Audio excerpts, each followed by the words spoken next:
公司英文好的同事常常会被抓去当翻译，那我想这个应该很多人都有同感。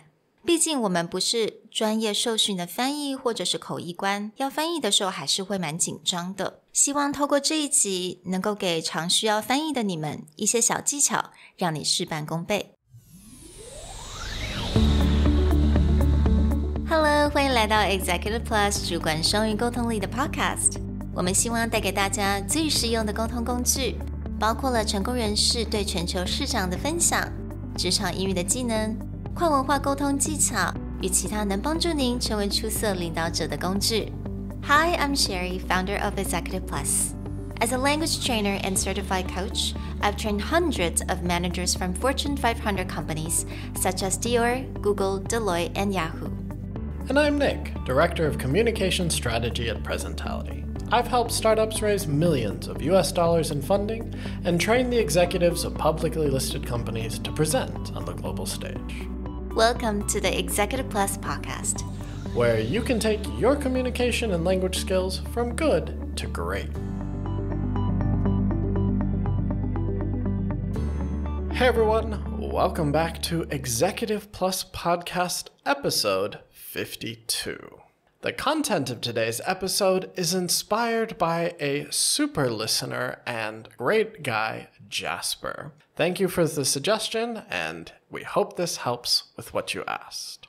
For many people who have a higher English level in the office, they end up doing something that they don't feel trained to do, which is go and translate for the boss. They become an easy target to say, hey, you, come here. Now go translate.So, we've actually run into quite a few times where people feel stuck because this is not necessarily their profession, but it's something they find themselves having to do quite often.真的在台湾非常多的公司有很多英文程度很好的人，尤其是通常是特助啊或者是秘书，通常都会变成也是他必须要兼翻译的这个角色，所以有的时候在会议他可能需要当口译，那有的时候他可能要 review 一些 paperwork， 要当成翻译这些 documents， 所以其实他们的责任非常的多。那当翻译的时候真的不是很简单，毕竟我们并不是 trained translators，所以我们今天想要重点就是说，当你不是 professional 的 translator， 第一点就是你的 mentality， 你要知道说 OK， 我们不用一定要讲求到每一个字都要照翻，或者是要非常的快。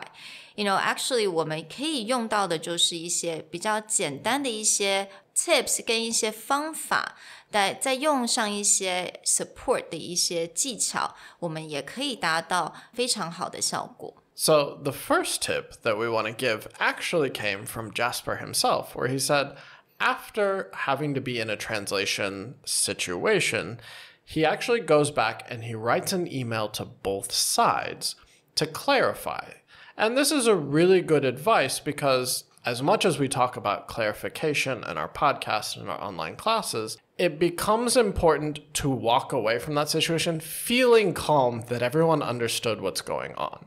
I mean, even I myself, previously when I was working as a marketer and brander for SMEs, often got put in this situation where I'm actually serving as, say, a marketing head.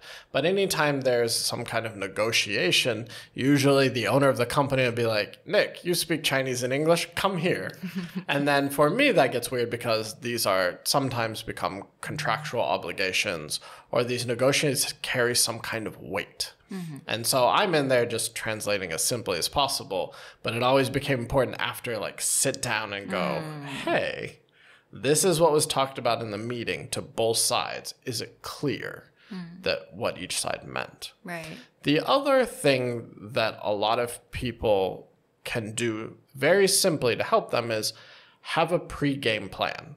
Like, yeah, of course there's situations where your boss is just going to grab you and go, let's go to this meeting right now and translate.But in most of the cases, if you know that foreign guest is coming and you're going to be in this situation, it's important to sit down with the person you're going to be translating for and go, what are the most important things that you want to get out? What are the key things that we're going to talk about? And then write them down ahead of time so you know that no matter what, you get to these points. And I've had to do that quite often, where it's just like, okay, what are we going to be talking about first? 其实我觉得大家一定要知道，就算连 professional 的translator， 他们其实也必须要做这功课的。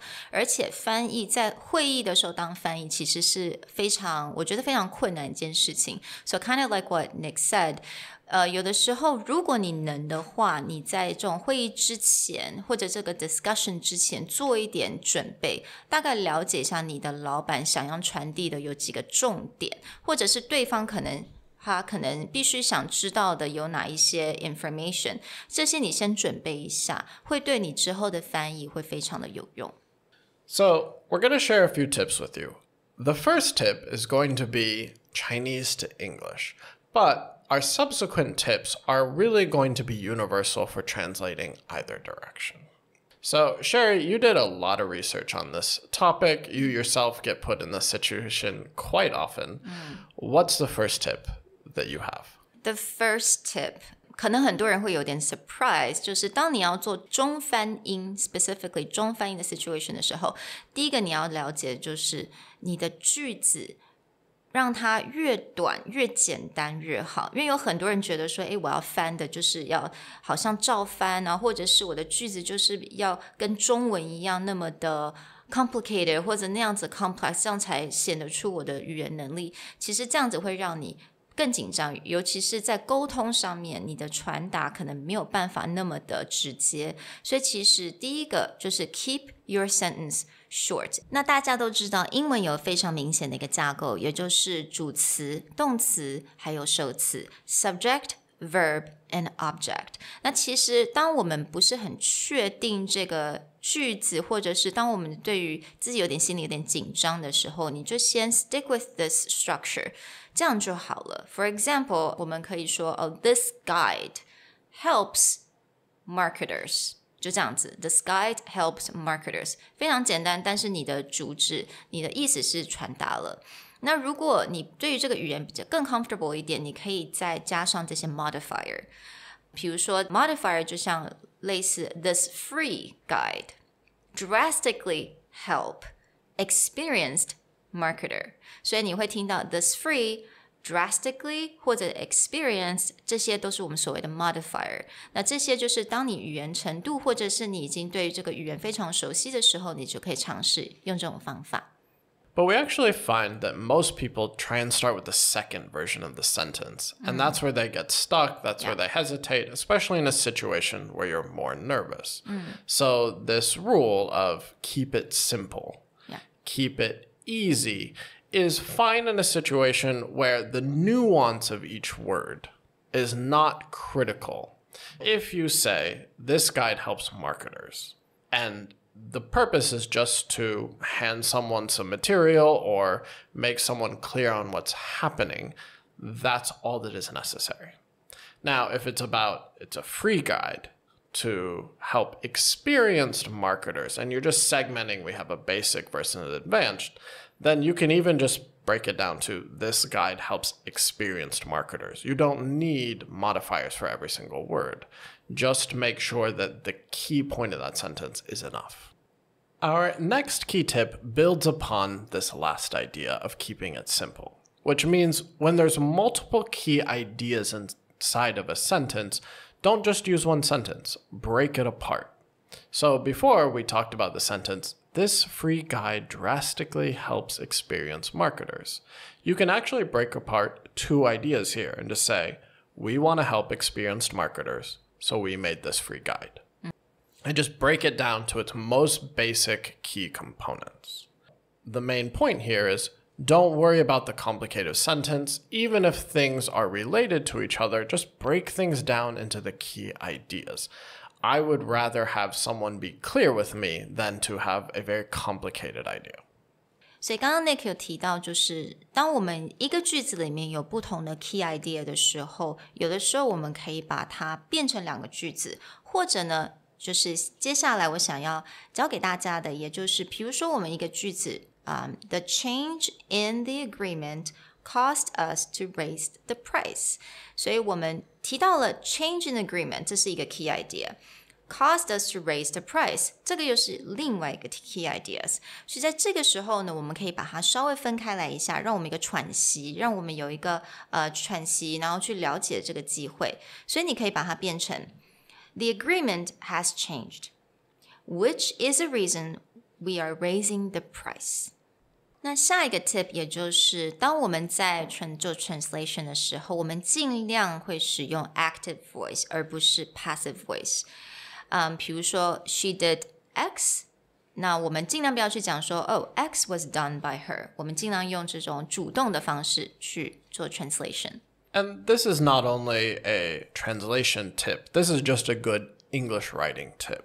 Most of the time, English professors or famous writers will eat you alive for using the passive voice unless you have a very specific reason to do it. So when you're doing your English writing, you really should just avoid passive voice in general. And for translation, it just makes things a lot easier. Yeah, exactly. I remember professors would forbid us to do any passive voice.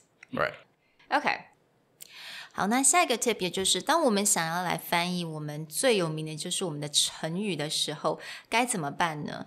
那当然有很多人我们就会想说，那我们要找一个比如说英文好了，那种中翻英好了，或者英翻中，我们一定要找个同样的字，同样的那个逻辑，或者还有一个同样的完全一样的意思，但是其实这样子几率非常的低。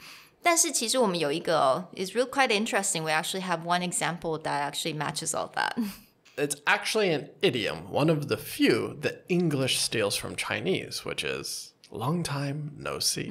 好久不见 Yes. Yeah, but that doesn't happen all the time. It's very rare to get this exact. But a second case is you'll often find that there are idioms who have different words, but the structure and the meaning is the same.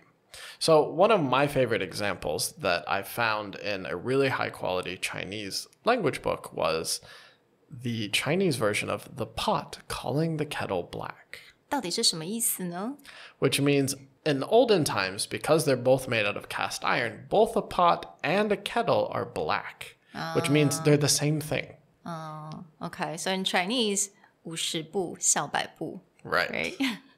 So we got different words. 有不同的字，但是有一样的架构，也有完全一模一样的意思。Right. So in this cases, you have two objects laughing or calling each other when in fact they're doing the same thing or they are the same thing.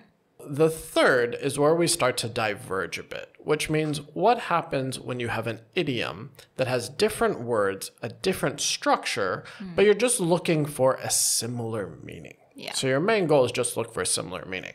And in English, we have the phrase, the grass is always greener on the other side. 所以在中文我们就有这山望着那山高。Yeah. So again, 我们有不同的字，不同的架构，但是我们有一样的意思。The final example is when you just really don't have a way to translate it. And this happens all the time with, I think you guys talk about 成语, like the four-letter, there's just no translation. Exactly. And so short explanation is always your best bet. Exactly. 当我们找不到一模一样的字或一模一样的架构，或者是连意思都稍微有点不一样的时候，但其实我觉得这个是80%的几率你都会碰到这样的情况 right? Like most of the time, this is what you actually have to resort to. Yes. Yeah. And this happens quite often when people talk about like one of my favorite stories, which you guys somehow condensed into one easy sentence, is about how like a man buys his son a horse and then the son breaks his leg and then the soldiers come to get the son. And there's this like incredibly long story and you guys just have one sentence. 所以中文我们就是塞翁失马焉知非福 So that was a really long story in English, huh? If I have to explain the whole story in English, it's like this entire paragraph. But as soon as you say that in Chinese, people are like, oh yeah, I get that. So another example, sometimes in English, we say like, oh, that's a long shot. Having this deal to be successfully negotiated, that's going to be a long shot. 那 a long shot 到底要怎么翻呢？因为如果你照翻的话，中文就变成什么很长的射击啊，或从很远的地方射击 ，right? Long shot. 但是它其实意义就是机会不大的意思。Yeah. So it's different words, 不同的字，不同的架构，那意思差不多。Okay? So you don't have like exact meaning, but 这个是 shorter explanation. 所以其實我們在做翻譯的時候，我們必須要 be very flexible and just use different ways to kind of get that gist, that key point. The whole point being is don't get stuck with trying to be exact. Be clear. And this is always the point. Within the meeting, be clear, and then use those follow-up actions like send an email or find a way to make sure that you feel everyone understands what's going on. The last technique that we want to share with you is the idea of chunking. And chunking is really useful when you don't have an exact equivalent in your target language. And so chunking is you take pieces of information and you group it together to make it easier to remember or easier to translate. The easiest way to understand chunking is the way we memorize phone numbers. You usually don't memorize a phone number in a string of 7 digits. You'll break it down to like 3 digits and 4 digits, or in Chinese it's usually 4, 3, 3. Right? So you can do the same thing with information, and there's 3 ways that you can chunk. You can chunk up, you can chunk down, and you can chunk laterally. Chunking up means just the most simplified version of something. Chunking down is to take the pieces of information and, like we talked about in our first tip, just breaking it down into separate pieces of information. And chunk lateral is just to go across. 所以这个针对于当你没有办法找到一个完全同等的字的时候，那我们就有一些 tips。那这个 chunking 它这个的技巧呢，它有 chunking up， 那刚刚有讲到嘛， chunking up 就是你找一个比较 general 的一个 word 可以去 cover 这个字的意思，那 chunking down 呢，就是你找一些比较具体的一些 examples 啊，来去解释这个字的意思。那 lateral chunking 也就是往旁边，也就是你去找一个类似的字，意思差不多的来形容。We have 2 different example. 那第一个 example 其實我覺得這個 example 還蠻好玩的，很多學生都問我，老師那個粽子到底英文要怎麼講？ So a simple chunking up would be the most basic service translation, a rice ball. Right? It doesn't really explain much more than it's, a triangle thing of rice. It looks like a rice ball. That's it. But if you chunk down and you break it apart because there's no exact English equivalent, you just might say something, it is made of rice, meat, egg, wrapped in a bamboo leaf. Yeah. 所以通常你在做这个 chunking down 的时候，其實對方他也就能夠了解說，這個字到底是什麼意思。那你也不需要去想它一定要有什麼樣的字去能夠完全翻譯這個粽子。那 another example is that, okay, let's say we wanted to translate the word incoherent in English 到中文，那我們該怎麼辦呢？那 chunking up 其實我們的意思就是說不清楚 OK incoherent 不清楚，那或者 chunking down 我們可以就說講話或寫字的時候那個意思不清楚。那 lateral chunking 我們可能就會有一個字就是顛三倒四。所以其實在不管是你講不清楚或者是寫字啊講話意思不清楚或顛三倒四，其實他們這3種方法都能夠去 translate， 只是你當你有時候突然間你想不到顛三倒四的時候，你可以用不同的方式來做這個翻譯。We hope the next time that you get pulled into a meeting or a translation situation and you're not a professional translator, you'll keep these simple rules in mind. Keep it simple, use chunking, and think of lateral translation. We'll talk to you guys next time. Bye. Bye.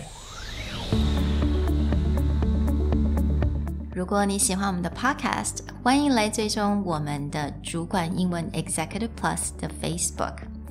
那也可以写信到我们的信箱 yourcareerplus@gmail.com。